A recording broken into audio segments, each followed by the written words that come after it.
qué? Porque Él es digno de ser alabado, Él es digno de ser exaltado. Quiero primeramente darle gracias a Dios por la vida de cada uno de ustedes. El Señor, en el Señor no hay casualidades. Dios tiene un plan, Dios tiene un propósito para cada uno de los que ahora estamos aquí. Así es que si usted pensaba que no tengo nada que hacer hoy en mi casa, pues voy a ir al templo. Déjeme decirle que no es así. Dios ya había preparado este momento para usted, mis hermanos. Le platico rápidamente. Bueno, nosotros en esta congregación los viernes tenemos un periodo de oración. Y créame que los que estuvimos el viernes fue algo especial para nosotros. Fue algo especial porque fue tal vez un poco diferente. Sí oramos, sí tuvimos un tiempo de oración con nuestro Dios, pero más que oración, mis hermanos, fue un tiempo de recapacitación.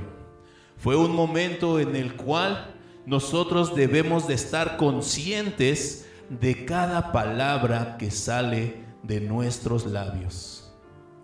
Le quiero invitar a que usted busque Efesios capítulo 6, versículos 10, 11 y 12.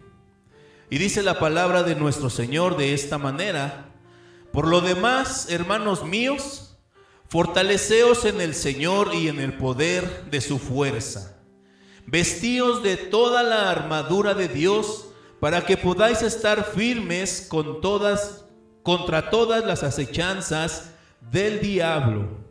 Porque no tenemos lucha contra sangre y carne, sino contra principados, contra potestades, contra los gobernadores de las tinieblas de este siglo, contra huestes espirituales de maldad en lugares celestiales. Mis hermanos, yo quiero hacer un énfasis rápidamente. Cuando nosotros estamos cantándole al Señor, nuestras palabras lo tienen que declarar. Es decir, no cantamos por cantar, no oramos por orar, no seamos indiferentes a la presencia de Dios. ¿Sabe por qué? Porque la palabra de Dios dice que cuando tú le cantas, cuando tú oras al Señor, estamos haciendo guerra espiritual. Y yo les decía el viernes, ¿sabe qué, mi hermano? En este lugar es importante poder comprender eso. Es importante entender que no venimos nada más a sentarnos y a pasar el rato, no. Venimos a capacitarnos, venimos a instruir nuestra vida espiritual. Dice ahí, porque nuestra lucha no es contra carne y sangre, no es contra el hermano que tienes a tu derecha o a tu izquierda, que porque te hizo o porque no te hizo, que porque te saludó o no te saludó, que porque dijo o no dijo. No, mis hermanos, no. Aquí la lucha es espiritual. Entonces, cada palabra que sale de tu boca debe de salir con el poder de Dios. Cada alabanza que tú des al Señor, dáselo con tu corazón, no nada más con tu garganta, no nada más con tus labios. Dáselo con tu corazón, y más que con tu corazón, también con tu entendimiento. Usted ha visto a algunas personas cuando dicen Dios es todopoderoso. Tú eres todopoderoso. Pero hay personas que lo están cantando de esta manera. Eres grande y majestuoso. ¿Sabes qué, mi hermano? Eso no sirve. En el mundo espiritual, el que tú cantes de esta manera, la única razón de mi adoración. No, mi hermano. Aquí venimos a capacitarnos y a hacer guerra. Yo les decía el viernes pasado, este es un cuartel de guerra, mi hermano. Porque cuando tú oras por una persona, le estás tratando de quitar esa alma al diablo. Dice la palabra del Señor que este mundo está gobernado por Satanás. Que Satanás tiene el control de todas aquellas personas que no conocen de Cristo. Y si tú te pones a orar por una persona que no conoce de Dios, le estás quitando, le estás haciendo guerra a Satanás, le quieres robar esa vida. Y te comparto esta comparación que Dios me dio en esta semana. ¿Has intentado tú quitarle la comida a un perro cuando él está comiendo? ¿Qué pasa? Se pone bravo, te desconoce. Aunque seas tú el dueño, no metas la mano cerca del hocico del perro. ¿Por qué? Porque te va a atacar. ¿Sabe qué? Dice la palabra de Dios que Satanás está como un león rugiente, buscando a quien devorar. ¿Te imaginas tú quitarle la carne a un león? Es un peligro, ¿verdad?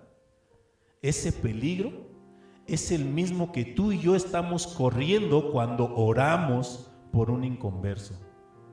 Es el riesgo que tú y yo estamos tomando cuando venimos y cantamos a nuestro Señor. Así es que, mis hermanos, no es un regaño, es una exhortación a que cuando vengas o vayas, si no eres de esta congregación, bienvenidos sean todos.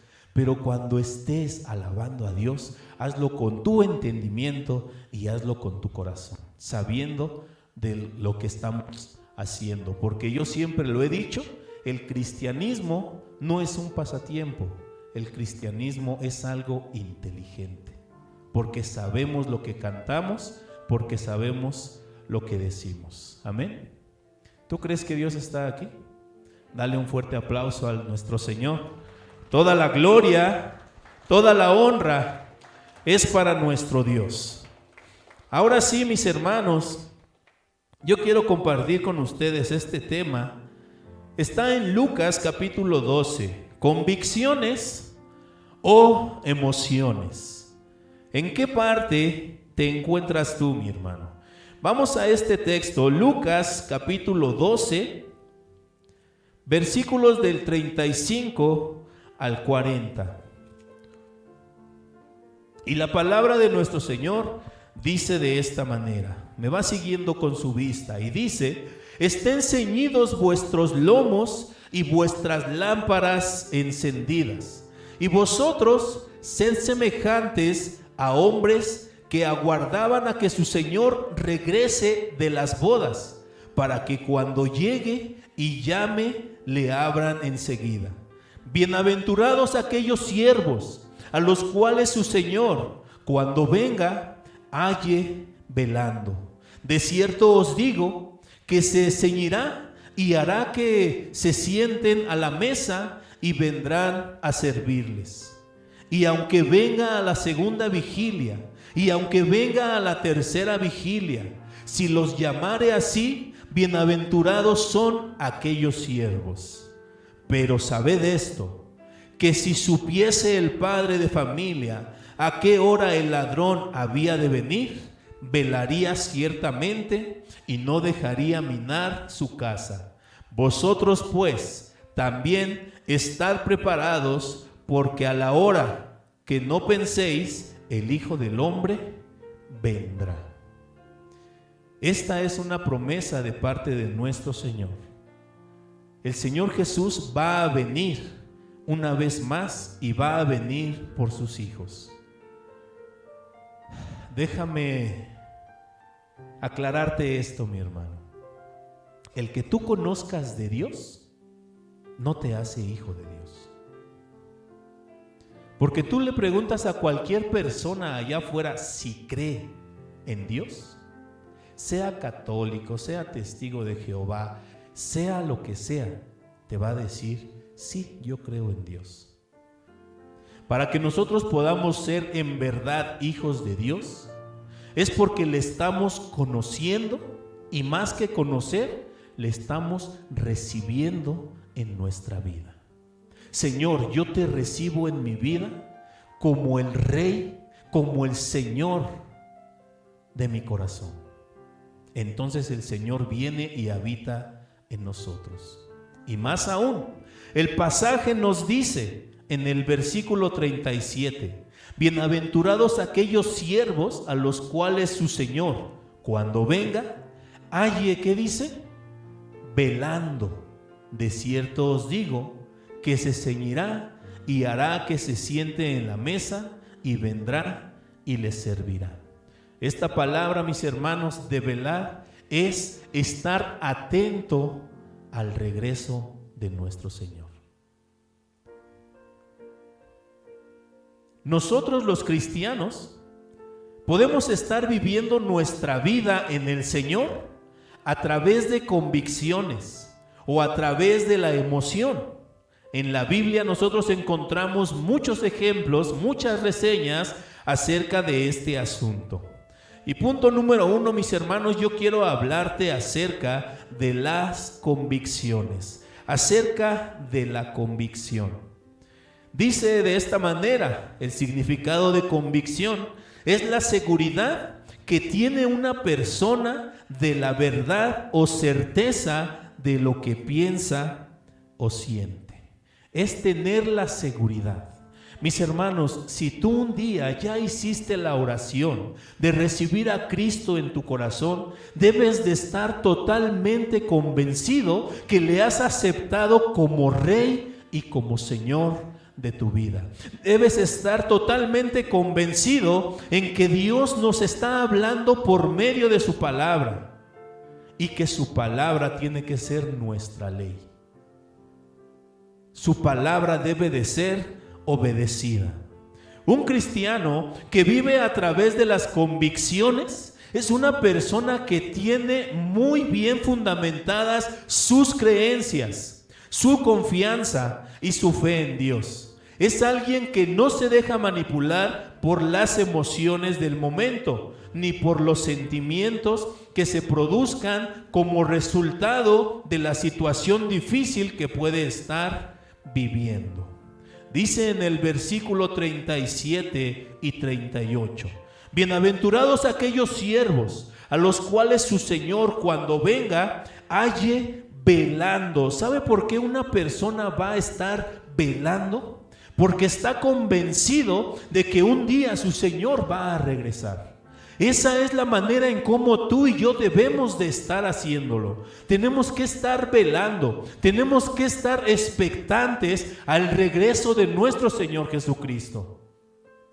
Otra vez, si nosotros venimos aquí a la iglesia, mis hermanos, es porque estamos esperando su venida del Señor. Estamos convencidos de que nuestro Dios va a regresar. Dice el versículo 38, y aunque venga a la segunda vigilia, o aun que venga a la tercera vigilia, si los hallare así, o sea, velando, bienaventurados son aquellos siervos. ¿Por qué? Porque nos hemos convencido de que el Señor va a venir. Y más que eso, nos hemos convencido también en que nuestro tiempo aquí en la iglesia no es un tiempo en vano. La palabra vano, mis hermanos, quiere decir que no tiene ningún valor, como si no existiera. Y si tú y yo venimos a la iglesia en vano, mejor nos hubiéramos quedado en casa. Tú y yo venimos aquí para adorar y para recibir de nuestro Señor. No permitas que el enemigo robe la semilla o el mensaje que Dios tiene para ti en este día. ¿Recuerdas la parábola del sembrador? La semilla que cayó junto al camino. Dice la palabra de Dios que esta semilla cae junto al camino y entonces viene el enemigo y se roba esa palabra. No permitas eso, mi hermano. Tú y yo debemos de estar totalmente convencidos de nuestra decisión cuando decidimos seguir a Jesucristo. Algunas de las convicciones, mis hermanos, que como cristianos nosotros tenemos, y estas convicciones tienen que quedar grabadas en nuestra vida. Una de ellas, mis hermanos, es que nuestro Señor sigue obrando en nuestra vida. Cuando tú y yo decidimos entregar nuestra vida al Señor Jesucristo, el Señor comenzó una obra en cada uno de nosotros. Pero cabe mencionar esto, mi hermano, cuando lo hiciste sinceramente. Yo te puedo platicar rápidamente, a los 20 años, desde los 14 años tal vez, yo ya escuchaba del Evangelio. A los 14 años ya me llevaban al templo, pero la verdad, no hacía mis oraciones sinceramente. Yo no sé cuánto tiempo tengas tú de conocer del Evangelio, pero Dios conoce tu corazón y sabe que si tus oraciones que has hecho son sinceras o no. ¿Han sido oraciones emocionales o han sido oraciones de convicción? Si tú hiciste esa oración de convicción sinceramente, debes de entender que Dios ya empezó en ti una obra. Debemos de estar convencidos que Él empezó la obra en nosotros, es decir, debe haber una convicción de tu nuevo nacimiento y tu experiencia con Jesús. Filipenses 1:6, estando persuadidos de esto, que el que comenzó en vosotros la buena obra, la perfeccionará hasta el día de Jesucristo. Esto implica, mis hermanos, el creer en la Biblia y lo que ella dice de quién es Jesucristo. Debemos estar convencidos de que Él no se cansará de seguir trabajando en nuestra vida hasta completar su obra en nosotros. Debemos entender que su obra será perfecta hasta que forme su imagen en nosotros. ¿Qué quiere decir esto, mi hermano? Yo te invito a que te autoanalices. ¿Hace cuánto tiempo recibiste a Cristo en tu corazón? ¿Has notado un cambio del antes a la hora? ¿O sigues siendo igual? ¿Sigues pensando de la misma manera? ¿Sigues hablando de la misma manera? Tal vez con mentiras, tal vez con chismes. Debemos de entender que el Señor ya inició algo en nosotros, mis hermanos, y algo que aquí hemos aprendido. La fe que tú tuviste ayer no tiene que ser la misma fe que tú tienes ahora. ¿Por qué? Porque hoy Dios te está mostrando algo nuevo y tu fe se tiene que aferrar a ese algo nuevo. Nuestro nuevo nacimiento, mis hermanos, tiene que ser genuino. El Señor Jesús no vino a remendar tu vida, no vino a ponerte curitas. El Señor Jesús vino a darte una nueva vida. Algo en lo cual tú y yo tenemos que aprender a vivir. Ahora, mis hermanos, otra de las convicciones que tú y yo debemos de tener es de que Dios aún hace milagros. Romanos 4:17, ahí se menciona la promesa que se hizo a Abraham. Esta convicción nos sostendrá en las adversidades más profundas y fuertes en nuestra vida. Nos dará fe, fortaleza, motivación, confianza, firmeza y seguridad. Mis hermanos, nosotros debemos de tener en claro que cada oración que tú y yo estamos haciendo, el Señor la puede escuchar y el Señor puede responder a ella siempre y cuando esté dentro de su voluntad. Aquí hay algunos hermanos que nos visitan. Somos pocos los de casa. Lo voy a mencionar para los hermanos que nos visitan. Ya lo mencionamos hace 2 semanas, me parece. El Señor ha contestado oraciones en un hermano de este lugar, en nuestro hermano Humberto. Yo creo que si el hermano Humberto nos mostrara sus análisis, sus estudios y todo lo que le daban allá en el hospital y en el seguro, nos sorprenderíamos. Gente que lo conoce aquí de los vecinos, se está sorprendiendo. ¿Sabe por qué? Porque después de ese mal, ¿qué era mi hermano? ¿Tuberculosis? Después de ese mal que mi hermano tuvo, hace poco fue a los análisis y salieron limpios. ¿Por qué te digo esto? Porque el Señor sigue haciendo milagros. ¿Estás convencido de eso? Ora por las personas enfermas. ¿Estás convencido del poder de Dios? ¿Estás convencido que Dios tiene el poder para cambiar a una persona que está en los vicios? Ora por esas personas. Algo que ha afectado mucho a la iglesia cristiana en general ha sido eso, mis hermanos, que nos hemos olvidado de la autoridad, que nos hemos olvidado del poder que Dios tiene para sanar, para hacer esos milagros. Nos hemos conformado. ¿Qué es lo que pasa, mis hermanos, cuando tú vas por la calle y ves a un hombre o mujer tirado ahí en el piso con su botella? ¿Qué hacemos cuando vemos a alguien ahí así? Nos hacemos a un lado, lo ignoramos. ¿Qué hacemos cuando vemos a una persona que se está drogando? Mejor te cambias de banqueta, no me vaya a robar. Pero ¿qué es lo que Dios nos dice que tenemos que hacer? Tenemos que acercarnos a ellos, tenemos que compartirles la palabra de Dios. Y mira, mi hermano, yo soy un testimonio, y no nada más yo.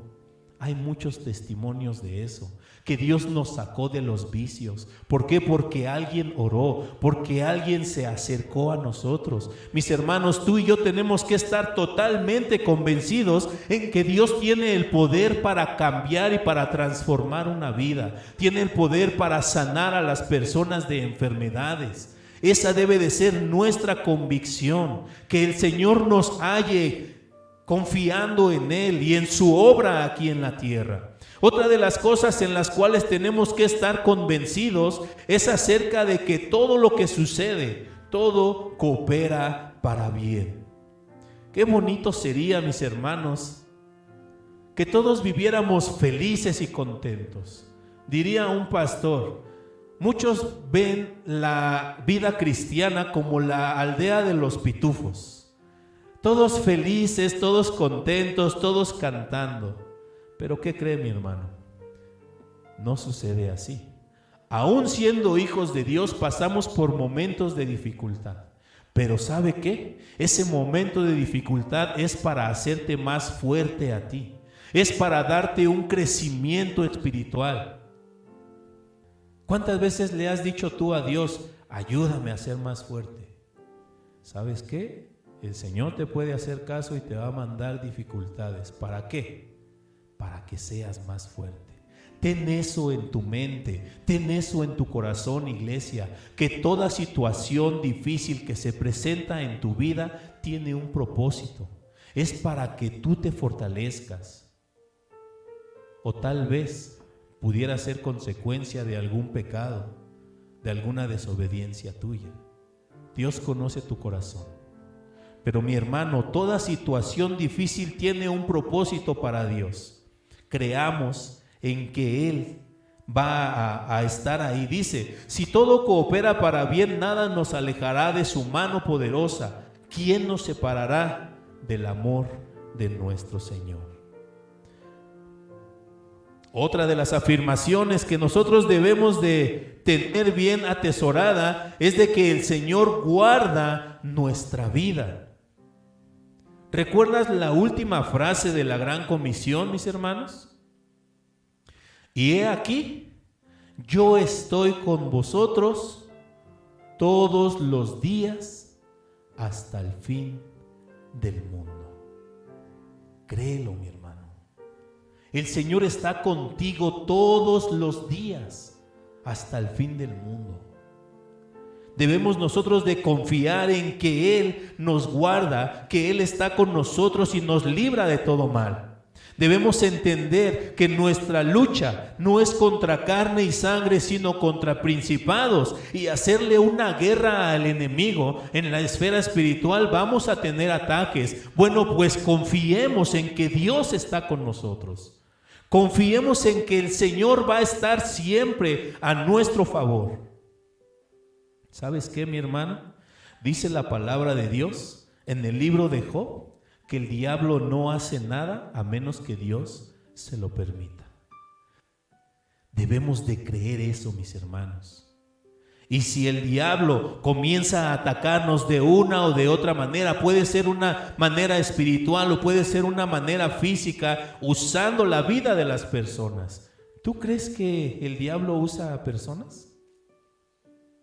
Así como Dios ha usado tu vida para compartir el evangelio, así como Dios ha usado tu vida para bendecir a alguien más, así el diablo está usando a personas para hacernos daño. Recién habíamos comenzado la obra en este lugar. Y fuera de casa, una ocasión, apareció una Biblia quemada. ¿Fue casualidad? Yo imagino que alguien la aventó. ¿Eso qué podemos decir? Eso es estar en contra de Dios. Otras ocasiones, mis hermanos, nos hemos enfrentado con personas. Llegando aquí, mis hermanos, tomamos la iniciativa de hacer estos cultos a puerta abierta. Abrimos el zaguán, acá arriba estaban las sillas, ocupábamos creo que hasta la banqueta, bocinas y demás. Y la predicación, la alabanza a puerta abierta, la gente pasaba y demás. ¿Sabe qué hacían los vecinos? Ponían su música y le subían. ¿Usted cree que eso es casualidad? No, mis hermanos. ¿Y sabe qué? Nosotros seguimos haciendo guerra en contra de esas oposiciones. Por esa razón, ponemos una bocina allá afuera. Y que las personas que escuchen, que Dios obre en ellos. Una ocasión, mis hermanos, aquí enfrente en la banqueta, había un señor. Y este señor, ya platicando con él, dice, yo me senté aquí, ¿por qué? Porque me gusta la alabanza. Pues si le gusta, pues pásele. No, desde aquí. Pero créame, ya alcanzamos algo ahí. El Espíritu de Dios ya está haciendo algo ahí. Y estamos orando por otras bocinas. ¿Para qué? Para echarle ganas allá afuera. Y si Dios nos permite, vamos a hacer cultos allá afuera en la calle. ¿Por qué no pedir un permiso para la cancha de acá? Y que los cultos, lo mismo que hacemos aquí, mis hermanos, hagámoslo a puerta abierta. Estemos convencidos en que el Señor nos mandó, por tanto, ir y hacer discípulos. Tenemos un trabajo. Y termina diciendo, y yo estoy con ustedes todos los días hasta el fin del mundo. Eso es algo que tú y yo tenemos que estar convencidos, mis hermanos. Otra de las enseñanzas que tenemos que estar totalmente convencidos es de que nuestro Señor viene pronto. El escritor de Hebreos, al igual que el apóstol Pablo, al igual que el apóstol Juan, tenían una firme convicción de que la venida del Señor estaba ya a la puerta. ¿Cuándo va a ser eso? Ni tú ni yo lo sabemos. Pero lo que sí sabemos, mis hermanos, porque así lo dice la palabra del Señor, es que nos va a agarrar de sorpresa. ¿Qué es lo que vamos a estar haciendo tú y yo? El Señor espera que tú y yo estemos velando, que tú y yo estemos totalmente convencidos de su palabra en nuestra vida. Ese es el deseo de nuestro Señor Jesucristo. Es estar viviendo conforme a unas convicciones que hemos aprendido en la palabra del Señor. Recuerda, mi hermano, el cristianismo es una fe inteligente, no es una fe que ignora. Aquí sabemos por qué levantamos las manos, sabemos por qué gritamos, sabemos por qué aplaudimos. Tenemos una fe inteligente, tenemos que ser personas con una convicción firme en la palabra de nuestro Señor. Un ejemplo de un cristiano que vivía a través de la convicción es el apóstol Pablo, que no permitía que las emociones del momento o las situaciones difíciles que le tocaba enfrentar o los comentarios de las personas determinaran su convicción. Un ejemplo de ello son las cartas de la prisión. El apóstol Pablo tiene 4 cartas que son conocidas como las cartas de la prisión. ¿Por qué? Porque él estaba prisionero y ahí escribió la carta a los Efesios, la carta a los Filipenses, Colosenses y a Filemón. Y algo, mis hermanos, que tú y yo tenemos que admirar del apóstol Pablo es eso. El apóstol Pablo en Filipenses 1:4 decía de esta manera: siempre en todas mis oraciones rogando, ¿qué dice? Con gozo por todos vosotros. La carta a los Filipenses es conocida también como la carta del gozo porque esta palabra se repite varias ocasiones. En Colosenses 1:24 nos dice de esta manera: ahora me gozo en lo que padezco por vosotros. ¿Qué quiero decirte con esto, mis hermanos? Que la situación que tú estés pasando, por muy difícil que ésta sea, tú tienes que estar convencido de que Dios tiene el control de todo eso. Tienes que estar, ¿por qué no decirlo, gozoso en que Dios te va a sacar de esta? La convicción es la que nos tiene que llevar a tener la seguridad de que a pesar de que el momento que estamos pasando sea difícil o duro de sobrellevar, Dios está a nuestro lado para ayudarnos, para extender su mano, para darnos fuerzas más allá de lo que imaginamos y para mostrarnos su propósito perfecto en medio de lo que podamos estar viviendo. Mis hermanos, como iglesia, como hijos legítimos de Dios, no puedes estar dudando lo que la Biblia dice, sino que lo que ahí está escrito es la verdad de tu vida. Y esa debe ser en ti una convicción muy fuerte. Deseas vivir con todas tus fuerzas lo que en ella está escrito. La palabra del Señor, como lo cantamos hace un rato, es la que va a dirigir nuestro caminar. Es la que nos va a dar dirección, mis hermanos. Es verdad, Dios tiene planes especiales para algunos. Dios tiene planes especiales en el sentido de que te hace el llamado para un servicio de tiempo completo. Ese es un llamado especial. Ese es un don especial para algunos. Pero eso no quiere decir que tú y yo no tengamos el llamado a servirle en su iglesia.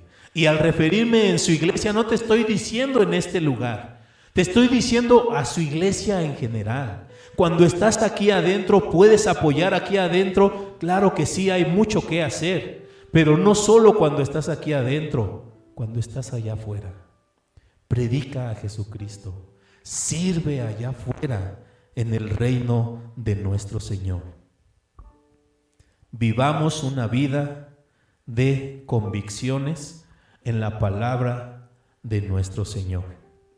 Ahora, mi hermano, déjame compartir contigo lo que es vivir una vida de emociones. ¿Qué son las emociones? Las emociones son reacciones automáticas a estímulos relevantes para nosotros. Estas emociones aparecen ante eventos internos, por ejemplo, en imágenes mentales, en pensamientos, en sensaciones corporales, etc. Mi hermano, cuando entraste a trabajar y te dijeron que ibas a ganar 5,000 pesos, ¿qué sentiste? ¿No hasta te frotabas las manos? Esa es una emoción que todos pasamos alguna vez. Las emociones pueden ser por algo que tú te estás creando en tu mente. Pero también, mis hermanos, las emociones vienen por situaciones externas. Por ejemplo, lugares, por ejemplo, con personas, o por ejemplo, estando en alguna situación. ¿No te has emocionado tú o no te emocionabas cuando ibas a la feria y te ibas a subir a uno de los juegos? Así como que te sentías ansioso, por ejemplo, en los carros chocones que tienes que correrle porque si no te ganan el carrito. Eso es algo que te lleva. ¿No sentías algo bonito cuando estabas con tu novia o con tu novio? Esas son emociones externas. Las emociones, mis hermanos, todos las podemos tener. De hecho, según los psicólogos, dicen que existen 6 emociones básicas. Número 1 es la ira, la alegría, el asco, la tristeza, la sorpresa y el miedo. Toda persona tiene estas emociones, pero además de estas emociones básicas, hay unas que les llaman las emociones avanzadas, que son el susto, el remordimiento, el amor, la decepción, el desprecio, el optimismo y muchas otras más, mis hermanos. De hecho, en el libro de los Salmos nosotros encontramos muchísimas emociones, distintas emociones. Algunos ejemplos, mis hermanos, yo creo que tú recuerdas el Salmo capítulo 3. En el Salmo capítulo 3, ayúdame a identificar qué emoción se muestra. Clic. Salmo 3. Dice así: Oh Jehová, cuánto se han multiplicado mis adversarios. Muchos son los que se levantan contra mí. Muchos son los que dicen de mí, no hay para él salvación en Dios. Mas tú, Jehová, eres escudo alrededor de mí, mi gloria y el que levanta mi cabeza. Con mi voz clamé a Jehová y él me respondió desde su monte santo. ¿Qué emociones encuentras tú en este pasaje? El primero puede ser a lo mejor miedo, porque lo están persiguiendo. Pero el segundo, ¿cuál puede ser? Se alegra tal vez, ¿no? Mas tú, Jehová, eres escudo alrededor de mí, mi gloria y el que levanta mi cabeza. Hay otro de los salmos, el Salmo 100, que nos dice de esta manera: cantad alegres a Dios, habitantes de toda la tierra. Servid a Jehová con alegría. Venid ante su presencia con regocijo. Reconoced que Jehová es Dios. Él nos hizo y no nosotros a nosotros mismos. Pueblo suyo somos y ovejas de su prado. Entrad por sus puertas, ¿qué dice? Con acción de gracias. Por sus atrios, con alabanza, alabadle, bendecid su nombre, porque Jehová es bueno, para siempre es su misericordia y su verdad por todas las generaciones. Aquí podemos ver un sentido, un sentimiento de alegría en cada uno de esos versículos. Mis hermanos, las emociones son parte de cada uno de nosotros. Pero las emociones en el cristiano, ¿habrá algunas que son malas? ¿Serán malas las emociones para el cristiano? Claro que no, pues son parte de nuestra vida. Pero muchas veces tratamos de anteponer la emoción a la convicción. Y es ahí cuando nos enredamos en emociones muy propias que van a la contra de nuestras convicciones. Por ejemplo, mis hermanos, desde aquí enfrente uno puede hacer un llamado. ¿Quién quiere formar parte del grupo de alabanza? Y habrá algunos que digan, yo, la emoción los lleva, me gustaría tocar un instrumento, me gustaría cantar. Pero cuando uno les dice, pero para eso, Dios pide que tienes que vivir una vida consagrada a Él, que tienes que formar parte de una iglesia, que eres miembro de una familia y tienes que colaborar con ellos, tienes que servir dentro de, tienes que asistir a tiempos de oración, a tiempos de estudio y demás. Entonces la emoción se acaba. Y muchos en las iglesias están emocionados, no quieren pagar el precio, anteponen primero la emoción a la convicción. Y eso es algo, mis hermanos, que tenemos que erradicar de nosotros. La emoción de recibir algo. Por ejemplo, hay personas, mis hermanos, que asisten a la iglesia y están al servicio de la iglesia, algo que van a recibir. ¿Recuerda usted quién es Judas, el que traicionó al Señor Jesús? ¿Por qué seguía al Señor Jesús? ¿Por tener vida eterna? No. La palabra del Señor dice que Judas estaba a cargo de la economía, de las ofrendas y demás. Y Judas tomó al Señor Jesús como un líder político, más que un salvador. Y si el Señor Jesús decía que Él era el rey político, yo como su contador, como su administrador, pues tengo que sacar algo bueno de ahí, ¿verdad? Ese fue el pensamiento de Judas. Tanto así, mis hermanos, que llegó a vender al Señor Jesús. Su emoción por recibir algo lo llevó a traicionar al Señor Jesucristo. Mis hermanos, si tú estás esperando algo de parte de Dios por tu servicio, déjame decirte, mi hermano, que estás equivocado. El Señor sí te puede bendecir, pero tú no lo hagas por conveniencia. Tú no lo hagas por un interés. Sirve al Señor Jesucristo porque Dios lo puso en tu corazón. Y lo hemos mencionado. El que tú sirvas desde aquí, desde el púlpito, mi hermano, no te hace más que el que esté barriendo o el que esté lavando los baños o el que esté nada más alguien en la entrada y te salude. No, mis hermanos, todos somos iguales para nuestro Señor. Un cristiano que vive a través de la emoción es inconstante, porque nuestras emociones y sentimientos son cambiantes. Por ejemplo, hoy estamos felices y sonriendo, pero mañana puede que estés triste o hasta llorando. Hoy nos reímos y mañana estamos enojados. Las emociones son inconstantes y por ello nosotros no deberíamos permitir que nuestro estado de ánimo defina lo que realmente deberíamos de creer.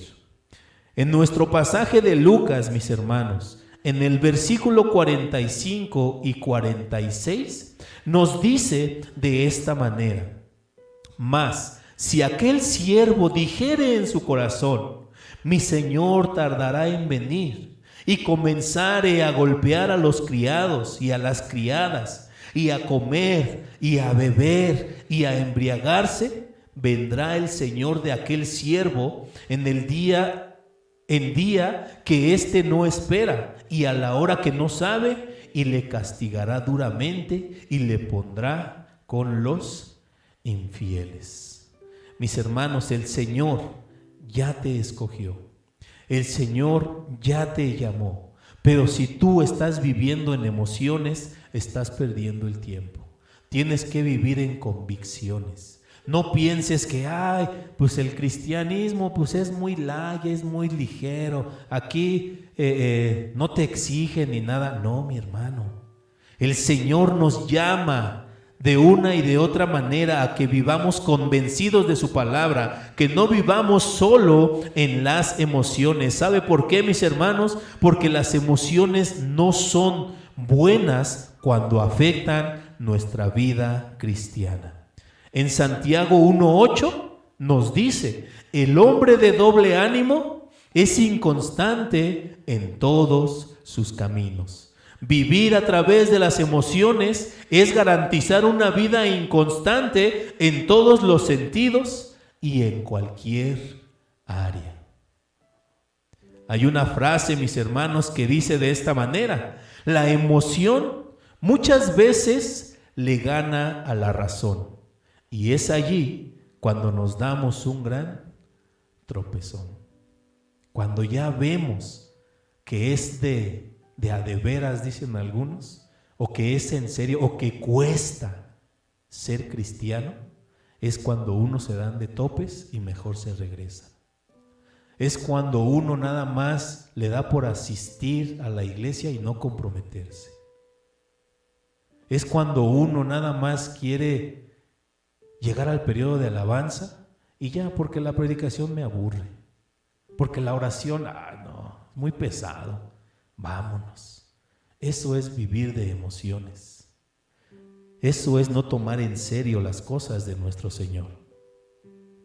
Un cristiano que vive a través de las emociones es un cristiano que cuando se siente triste duda de lo que Dios puede hacer. Es un cristiano que cuando se siente solo piensa que Dios lo ha abandonado.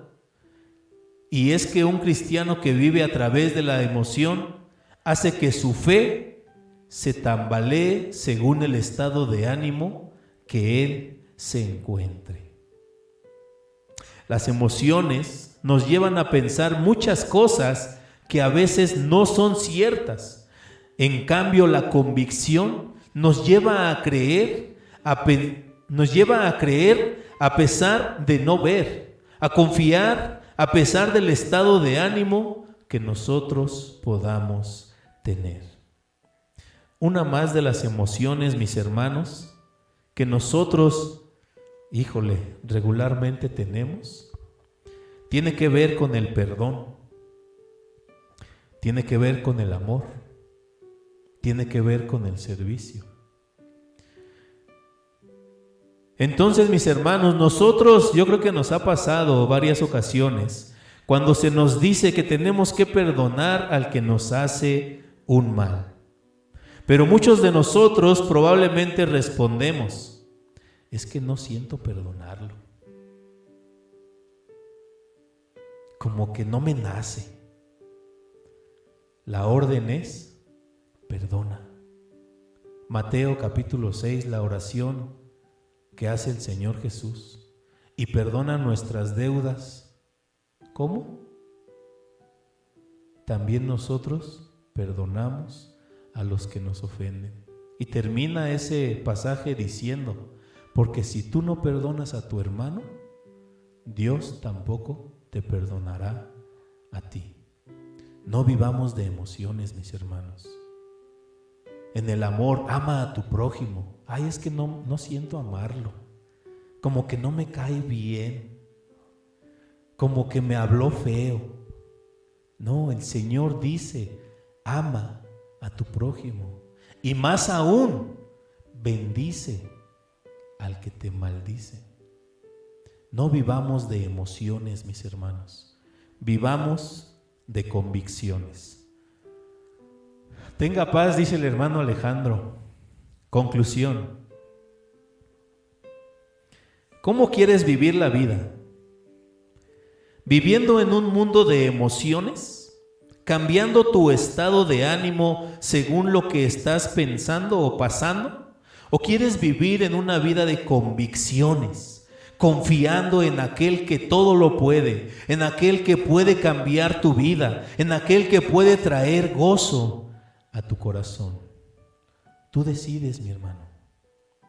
Si tú fueras, y ahí está el llamado, si tú fueras un cristiano de emociones, yo te invito, mi hermano, cámbialas por convicciones.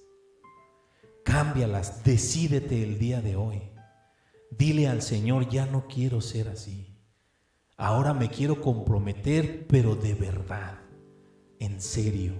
Que no sea solo una emoción el que yo esté aquí, que sea una convicción. Cierra tus ojos, mi hermano, mi hermana. Vamos a hacer una oración. Vamos a darle gracias a Dios por el tema que el día de hoy nosotros recibimos. Bendito Señor y Padre eterno, yo quiero dar